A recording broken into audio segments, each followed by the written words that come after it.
kings ruled Israel after Solomon, but the kingdom has departed from God. During the reign of King Ahab, his Phoenician wife Jezebel introduced and persuaded to worship the false god Baal in Israel. The people fell into sin. Naboth, a true believer of God, was not ready to worship Baal. King Ahab became very angry. Naboth was killed by the king. This was Queen Jezebel's secret plan to seize Naboth's lush vineyard. There was a prophet named Elijah in Israel. He was very worried about the sin in the country. Suddenly, God talked to him to go and meet King Ahab. Prophet Elijah informed King Ahab God's message. I will bring disaster on your family because you have sinned. There will be drought in Israel because of idol worship. Ahab became nervous with guilt. He told everything to his wife, Queen Jezebel.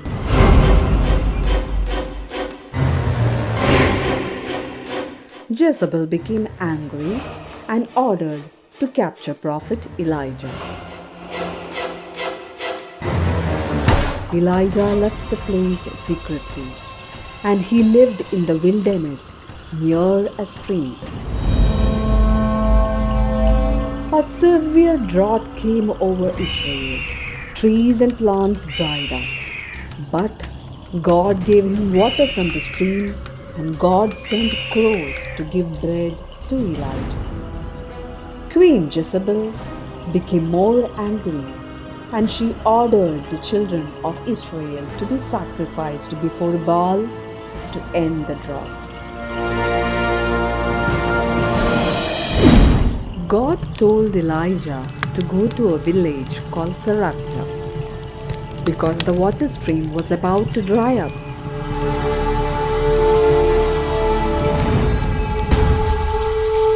After many days' walk without food, he reached Zarephath. He requested an old lady for food. Poor old lady and her son had only little flour to make food. But she still agreed to make some bread out of it. When she poured flour into another pan, she saw the jar was refilled with flour and the bottle was refilled with oil. God did this miracle for them. They had food for many days. Meanwhile, her son died. Elijah prayed to God for him, and God made him alive. Elijah stayed with them. After 3.5 years, God ordered him to meet King Ahab.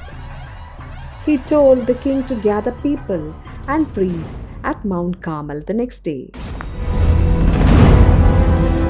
The next day at Mt Carmel, Elijah wanted Baal's priests to sacrifice a bull for Baal at their altar without lighting the fire.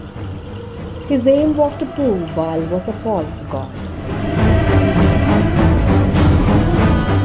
The 850 prophets called Baal for a long time to send fire to their altar, but nothing happened.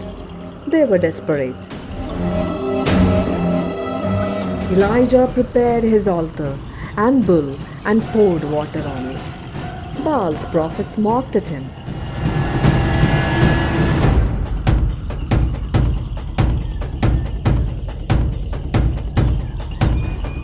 But Elijah prayed to God, and God sent fire, and everything on the altar burned completely. People suddenly realized the real God and repented and prayed. The king and his false prophets escaped from there. After a long time in a war in BC 853, King Ahab and Jezebel were killed. As commanded by God, Elijah selected Elisha as his successor. He served him years. Elijah did many miracles and led the Israelites through the real God's way. When Elijah became old, they went near Jordan River bank. A chariot appeared from the sky and took Elijah to heaven. Elijah is regarded as the greatest Old Testament prophet. He left his flock behind. Elisha got power to lead the Israelites.